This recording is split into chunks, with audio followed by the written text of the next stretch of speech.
15 years ago. I'm in my car looking out the window at Wilson's skate park. It's 8 a.m. and I'm drinking coffee. I'm scoping out the height of the walls and getting nervous. In moments, I will walk in and begin to skateboard in a park with vertical for the first time in more than 20 years. I'm a bit edgy. I can see my old buddy Nate standing near one of the deep bowls. He's gazing down.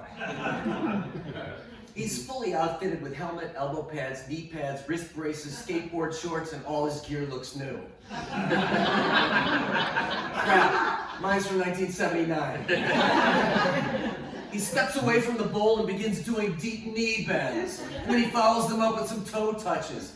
Nate and I used to be on rival skateboard teams in the 1970s, and we were always chasing each other in competitions. I opened the trunk of my Toyota Echo, grabbed my 1989 model Tony Hawk board, throw it down on the ground, and I coast into the park.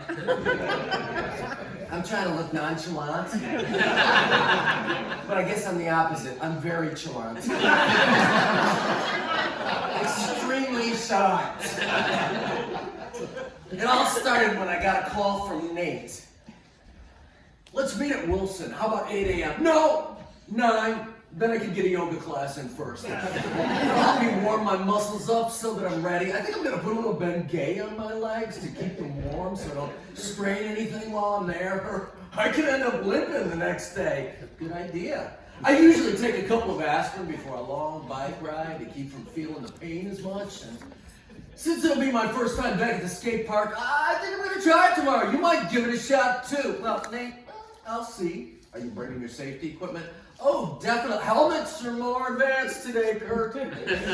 My bike helmet is crazy safe. I could ride full speed into a brick wall and my noggin would be all good. But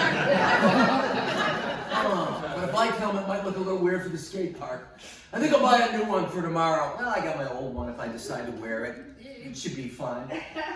The one from the 70s? Okay. So here at the park, we chit-chat a bit and wonder who's going to jump. Which one of us is going to ride the bull first? 20 years ago, either of us would have walked to the edge of the highest wall, made certain somebody was watching, and just dropped in and done an immediate aerial on the opposite side. During the interim, I'd bring the board out once a year or so. I'd kick around in the street a bit to see if I could do my old freestyle tricks, the ones I used to do in competition. I'd decide whether I still had the balance that I had when I was younger. I did. And then I would stash the board till next year. Today, we both carefully climb down to the bottom of the bowl and look up to assess. The park is empty, and that's just as well so that our nerves and embarrassment are not made public. Finally, Nate goes for it. He throws his board down on the ground, gives a couple pushes, and rolls up the wall. He goes forward and backward, pumping his board higher and higher, and then he begins the kick turn. He gets about a foot from the top of the highest wall and finishes the ride breathless and laughing. Shit, if he can do it, so can I. I push off. I begin to fakie up the walls and start my kick turns. I get higher up than Nate. Yes! I continue my ride, and then I hear a sound when I'm at the very top. It's like a metallic dog growl, and it's familiar. It's the sound of grinding my trucks, the part that holds your wheels to the board, against the very top of the wall. This happens when you kick turn so high on the wall that the two wheels that should be on the ground are no longer there. Because one wheel has gone over the top, and you are riding on half of the other wheel and part of what is essentially your axle. This is intentional, and this is awesome.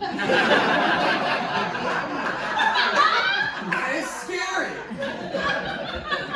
After going 20 years without doing it, the amount of adrenaline that shoots through my body in this moment is the most that I've felt in a long time. Oh yeah! I remember this feeling.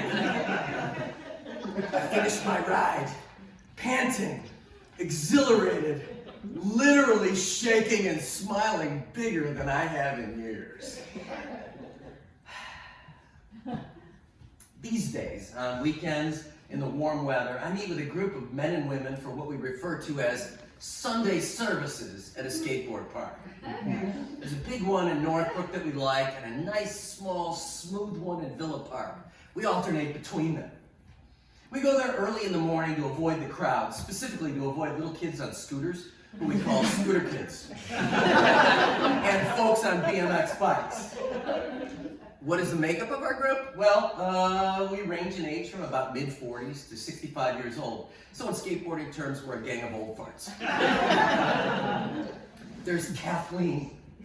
She is one of the oldest of us. She's 61, and she is also one of the most enthusiastic.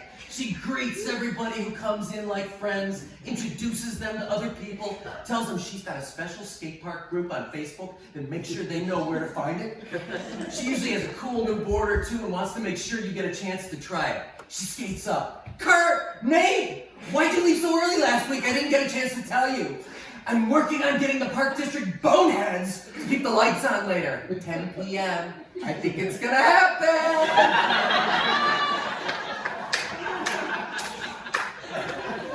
Then there's Kenny. Hey! We met him first at Northbrook Skate Park. Kenny is younger than us, probably in his late 30s, early 40s. Everybody loves Kenny. He has a smile on his face whenever one of us comes to the park. He makes others feel good by cheering on their little victories and teaching them step by step how to achieve new skating moves.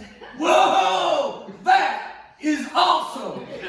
Now you just gotta keep the weight off your back foot for a second longer and you got it. He brings a kind of high-tech boombox to the park that usually has punk rock pumping through it. Kenny makes self-deprecating jokes about being fat. Nate and I ask him each time we see him if he wants to go out to eat at this terrific Middle Eastern place we like, and he's like, nah, I'm going to the White Castles. I realized that I really missed the camaraderie of this sport. You see, what always made it fun to me was that it was an individual sport in which a group of your friends would root for you and motivate you to try things that you were afraid of, and they all seemed a little bit like outcasts. So I started riding more regularly. I could still grind, tail tap, carve, and have a blast while actually staying relatively healthy. When I was a teenager, I wore safety equipment whenever I skated a park or an empty swimming pool because, well, falling from on high hurts. And to get good, you have to fall a lot. Even with the safety equipment, I generally had scabs on my knees and elbows most of the time. Not an appealing look to most, but to skaters, it meant you were serious. Luckily, I never had any major injuries. I pretty badly sprained an ankle when I was 13 or 14, and I broke a couple fingers along the way, but that doesn't interfere with your skating. 2 years ago, I had set a goal to start doing aerials again. At my peak, when I was 16, I was able to do an aerial up to 3 feet over the top of a 12 to 14 foot wall. In the 1970s, in the Midwest, that was pretty damn good. So I started practicing whenever I could at a small skate park near my house. It was relatively safe as it had a rubberized coating on it. The half pipe I rode was about 6 foot tall and was a ramp. Now ramps aren't always as fun as a concrete skate park, but they are much more forgiving when you fall. So I was working on my aerials. I had pulled off a couple, but nothing I was going to show off with to our group on the weekend. I wanted to do an aerial well enough that when I finally pulled one off at Sunday services, it would look good and impress my friends enough that I'd get a hoot or a holler from them. So I was trying to hit that park a couple, 3 times a week. I was getting better, feeling good about myself. I was feeling pretty good for a 55-year-old guy. Yeah. About 1 year ago, I was practicing some moves, and at the end of my session at the skate park, I'm winding down a ride, and I'm really only about 2 feet up the walls on the ramp when something happened. And the next thing I knew, I was on the ground. Now, I'd fallen on my hip before, so when I hit there and I hit hard, I wasn't super alarmed. I spent many of my teen years with black and blue hips. I knew I needed to just lay there for a little while, gather my senses, get back up. I laid there long enough for a young kid to skate over. "You all right, mister? You need any help?" "Nah, I hit hard, but I'm gonna be okay." But as I lie there and I watch him glide off, I look up to the top of the 6-foot wall and realize I left my iPhone up there. "Hey buddy, could you come over and get my phone for me? It's up there."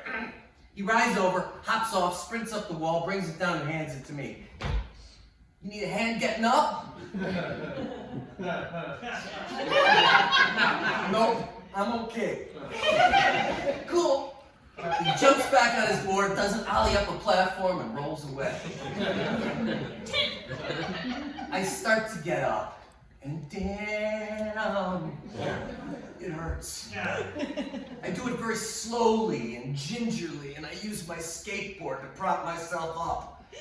At this point, a guy with a red "Best Dad Ever" shirt walks over and says, "Are you okay? Do you want me to call 911? Nah, I'm a little shook up, but I should be fine."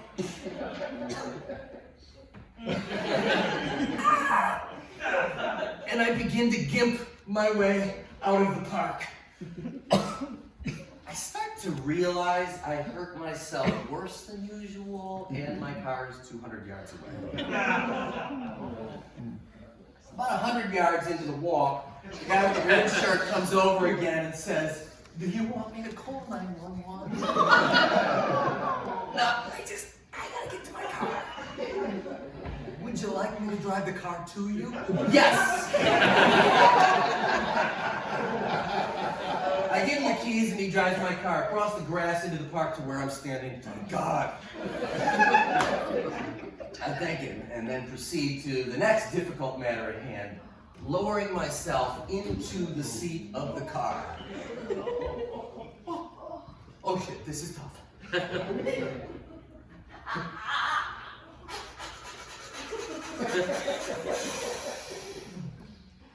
I learned how to breathe in the Maz classes.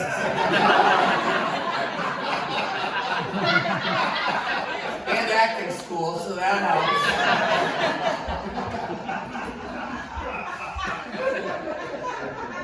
Once I'm in, I realize I can no longer shift my weight to grab the door to close it. And I don't know what to do. I wave to the guy who drove it over, but he gives me the universal sign for, "I'm on the phone, bro. I can't help you." I sit there powerless until a scooter kid comes zooming out of the park. "Hey dude, can you close the door for me?" He does it, chump, and scooter kid's away. I can now drive home, but I'm becoming very much aware of the pain. I back over a curb to get out of the park. Oh my God. Bumpy road equals bad. Sharp corners equals ah. As I drive home, I have to round a number of fairly sharp corners. I'm driving slow, steady, a little bit scared. It has occurred to me by now that I might have broken something.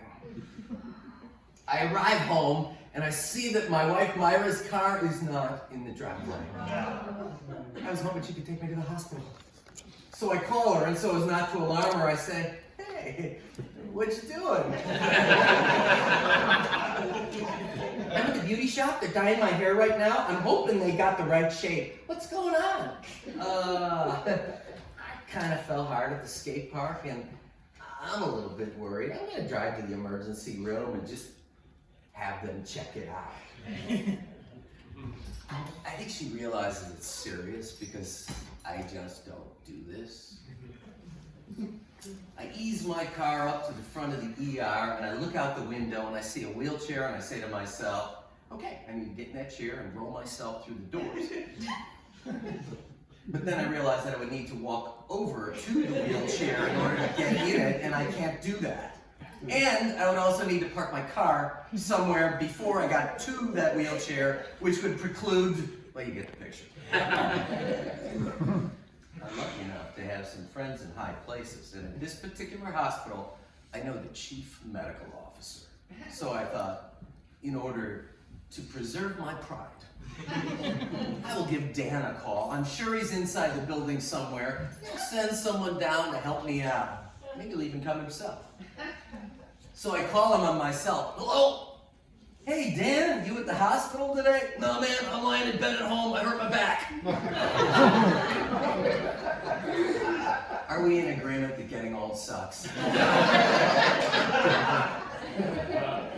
Oh, shit, this is not working out the way I hoped.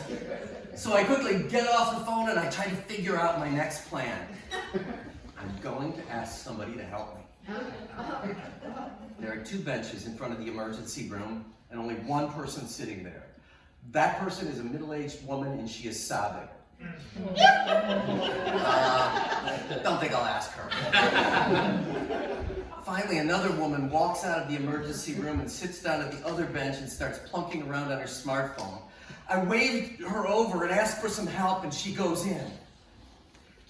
And as a man in scrubs comes to retrieve me, I make a mental note to tell my wife her new hair color looks great. Thank you.